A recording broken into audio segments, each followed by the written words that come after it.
boy, at Super Bowl, boy, you done set some people's souls on fire.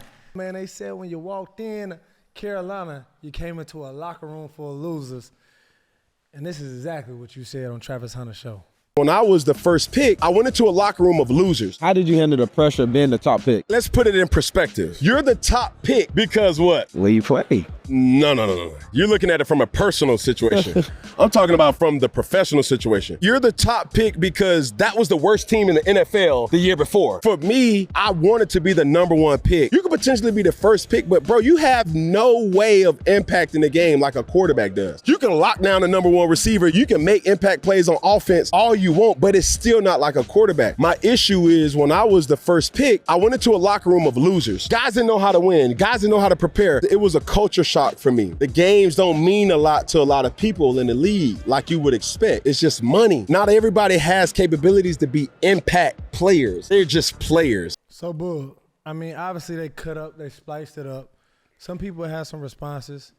Steve Smith, Sr., all right, he said, I've watched and listened from afar as you, Cam Newton, talked about the Panthers. None of us are perfect. Yes, we were 2-14 before you blessed us with your presence. The way you have talked about the Panthers lately, I'm very disappointed. I wish you nothing but the very best. I'm done. 53-man locker room, -1, 52 losers. Wow, breaking news to 89. A couple of other players had different things to say as well. So Jeff Swartz said, a locker room full of losers who didn't know how to win and who didn't know how to prepare. Oh boy, sure, we went 2-14, but the core of that roster also went 12-4 2 years beforehand. Maybe it's a tad more nuanced than a bunch of losers who can't prepare. All right, Cam came into a locker room with a Hall of Fame wide receiver, 2 O-linemen, 2 running backs who either made a Pro Bowl or All-Pro, 2 linebackers who were All-Pros in their careers, plus other high-level contributors like Charles Johnson, Chris Gamble, Travell, and more. Wasn't a bum locker room. So it's like you came in with talent, they're saying, and a lot of people have some things to say about that. And Michael Bell even said, Sam Mills will want y'all to work it out. And he talks about you in Carolina and you and Steve Smith. So yeah. Well, clarify your statements. I know that video was chopped up, but what did you really mean?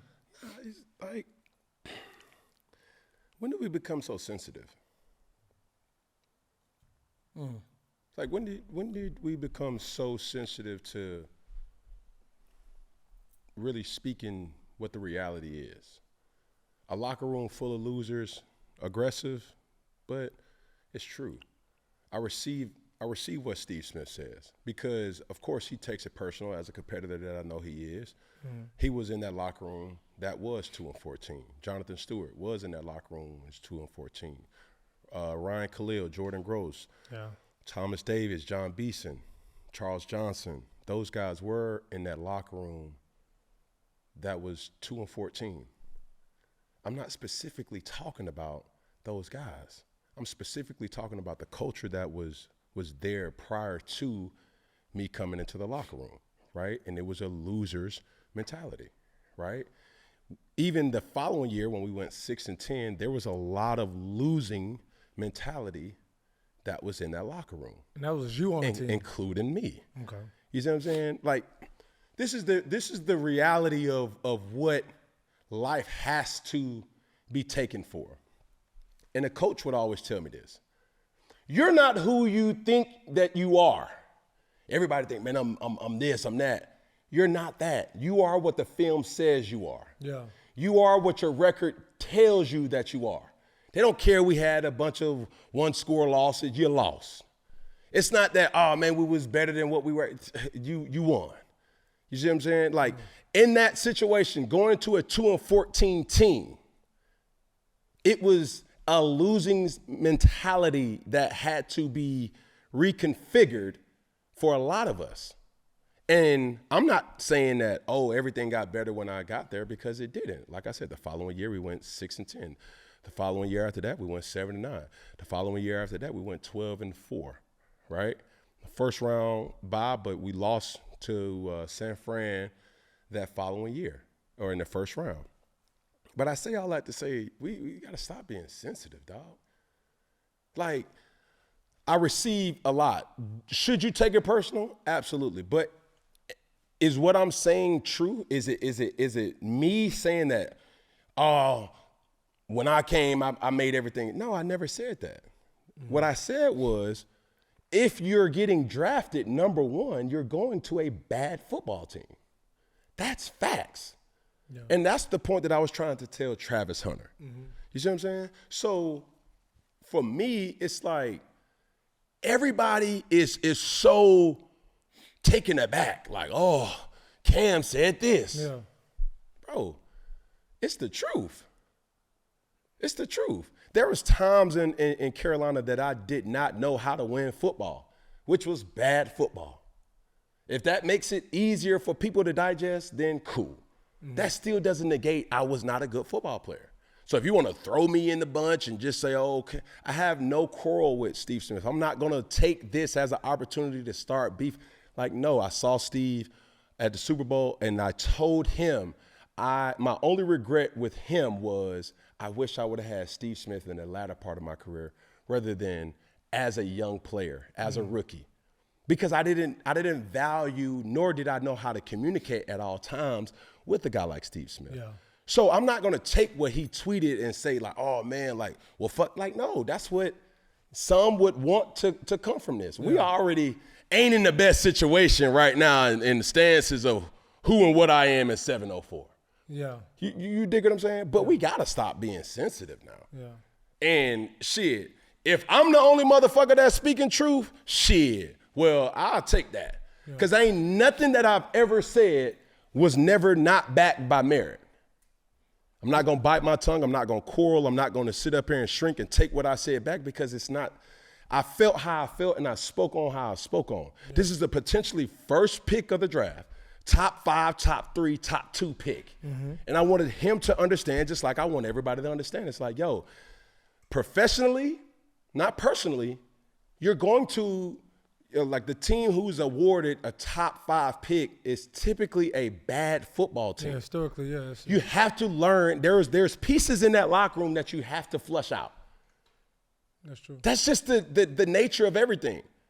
Now, did I get an opportunity to speak in depth of what I mean? Like, no, bro. Like, it's a lot. Like, we got to stop this sensitive ass way of thinking like everybody's taking everything personal. So, but is it sensitive though? Hold on. Is it sensitive, or is it a former teammate holding you accountable of like, bro, this is what people taking it as, and this is how I feel? Like, what's the difference between sensitivity and it's like, I don't think I'm a loser or we were losers. You're not. Because that. So it was never the players the losers. No, it was the mentality. It was certain players. It was the mentality that had to change. It was learning how to be better teammates that had to change. You can have the same roster, but a mentality is different. And in that same roster, you don't have a winning formula of knowing how to be good teammates. Yeah. Then you have that same roster that learns how to win. You see what I'm saying? I was a person that came into a league where I threw my most yards in my first year, right?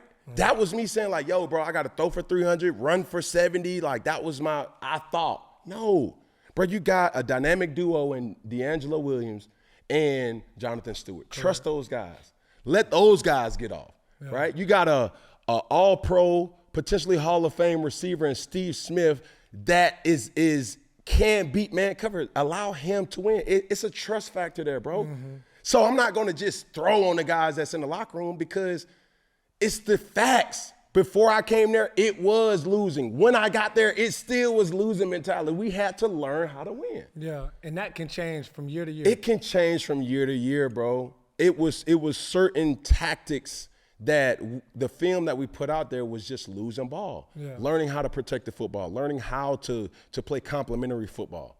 And it's not one person's glory to say, okay, when we got this person, everything changed. Because I've had losing seasons, which was bad ball, and then I had winning seasons where it was good ball. Yeah. But that's not to say like, yo, I would say that following year it still was when I was on the team. It was still losing football that we had to learn. Yeah. So not taking it personal to the degree where it's like I was the difference maker, because that's not what I'm saying. I was making a point to Travis to say, bro, understand this team that you're potentially going to, whether it's 1, 2, or 3, they're a bad football team.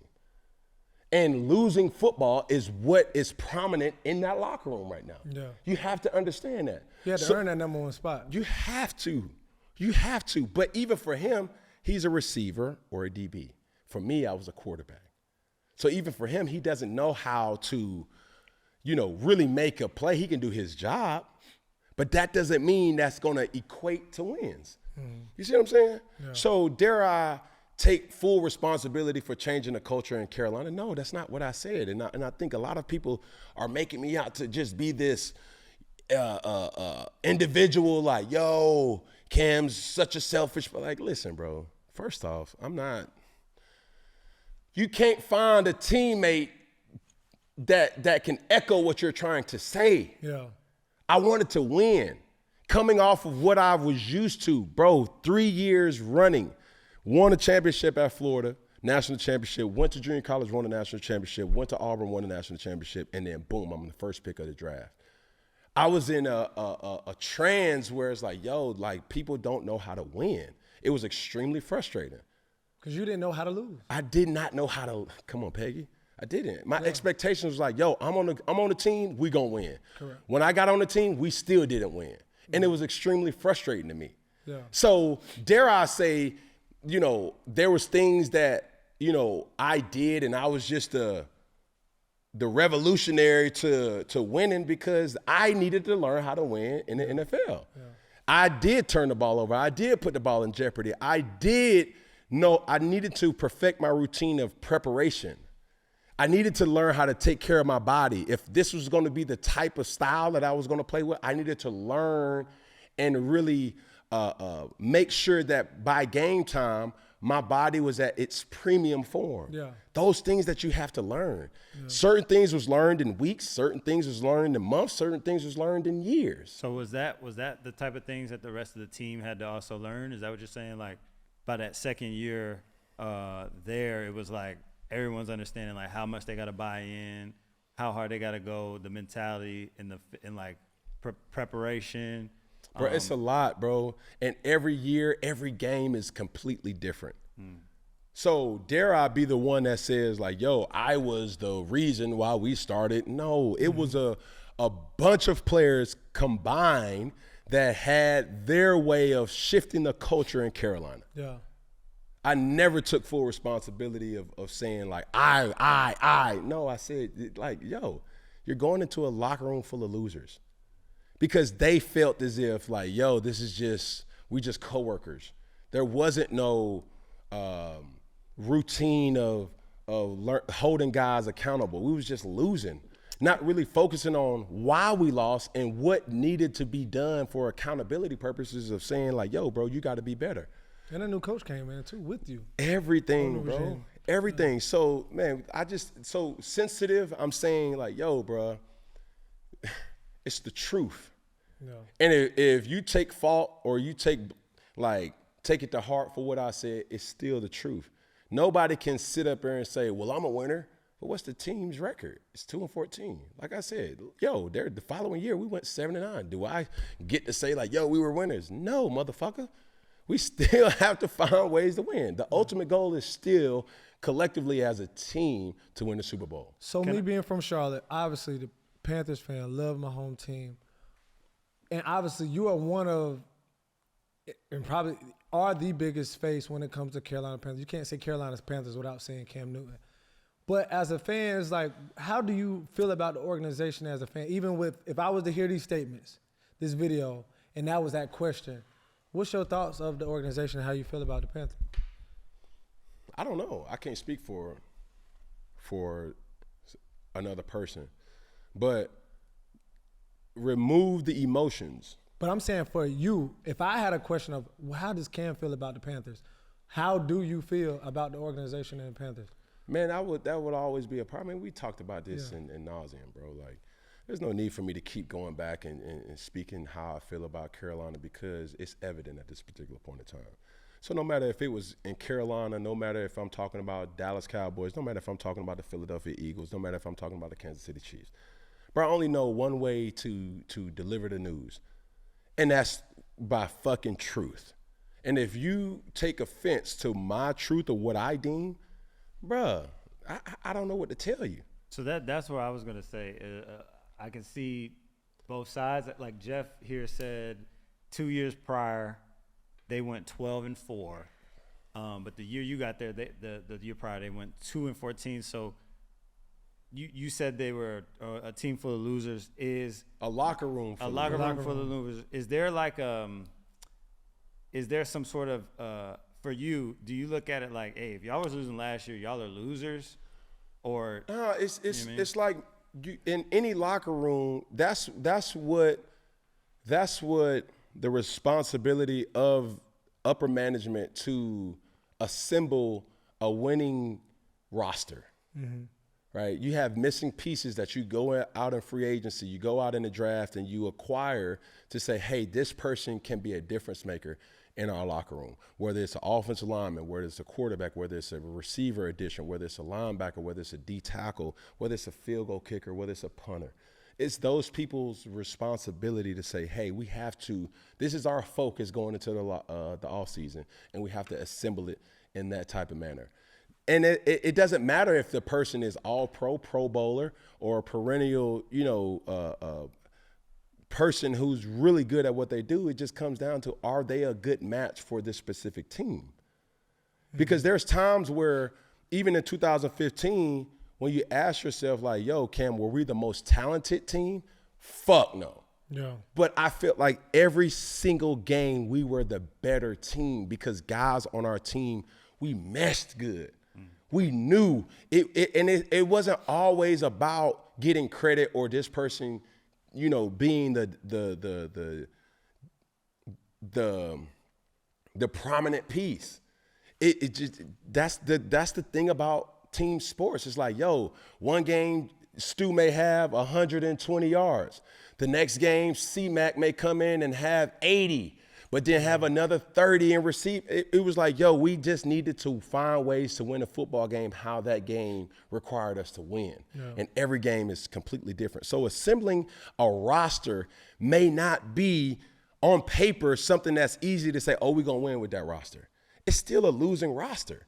Because when you have matchups in a given game, it comes down to being able to say, does this team work great together for us to be in the best situation to win this football game?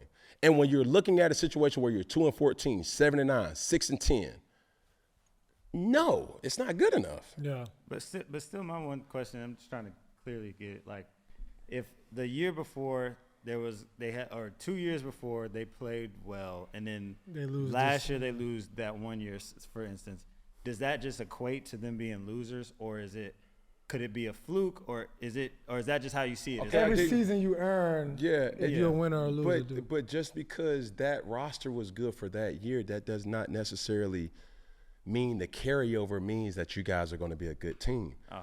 A la the Dallas Cowboys.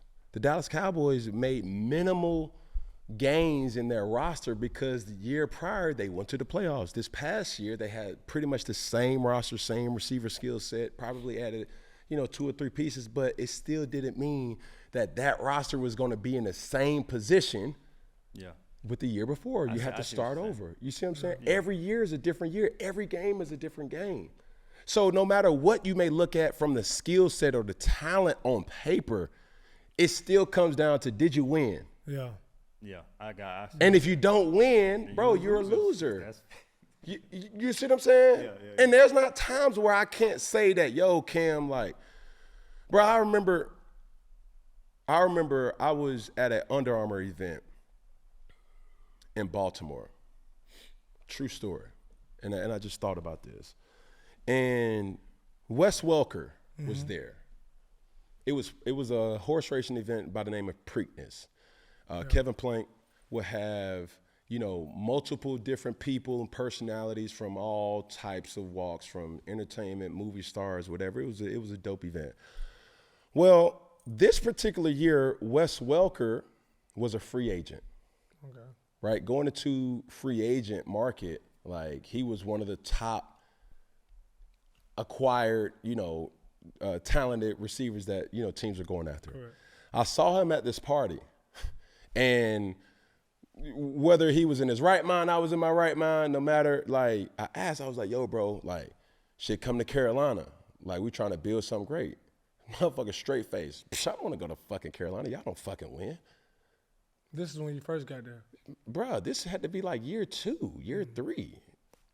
And he said it so raw, like, bro, what the fuck? Like, anybody would take that shit personal because I took it personal. It's like straight face. The motherfucker looking there like, I want to go to fucking Carolina. Y'all fuckers don't win there. And I'm like, what? Wait, did this motherfucker just try me? But it was the truth. We had not won. So it's not for me to just feel disrespected. The competitor in me, that's why I can receive what Steve Smith is saying, because he was a part of that. The competitor in you take offense to that, but the reality still doesn't change. You aren't what you think you are. You are what the film and the record dictates you to be. Stats don't lie, right? That's all I'm saying. So with his statement, obviously, it's nothing personal to Steve Nothing Smith. personal, bro. And in business, Just what the it's record was nothing that year. personal, Black bro. and white. Yeah. So as people watch this clip in anticipation of what is Cam going to say, it's like it still doesn't negate that what I'm saying is the truth. Like, should you take offense to it if you're a competitor? Yeah. But at the end of the day, that does not discredit what I'm saying and what the point that I'm making here. Yeah, they're not losers, but the locker room, the mentality The walking in. roster didn't equate to wins. So however you want to fucking cook it or cut it, dog, it's not good enough. Straight up. And if that roster is not good, then therefore we're needing to make some changes. Change the GM, change the coach, change the quarterback, change the players. That's just what this business allows, like just warrants us to kind of have. Damn. Look, we had to clear it up, man. Look, you can't. No, Peggy, When I'm we talk just. about Panthers, it's like, how long? It's true. But that's what I'm saying. It's truth though. It hurts, but it's true. I just tell you like this, Peggy. If we wasn't doing the same type of numbers that we was doing in 4th and 1, we would have to make some fucking changes. But on this show, shit, I dropped back and that motherfucker look for motherfucking player P, Alpaca Peggy. I'm over for that.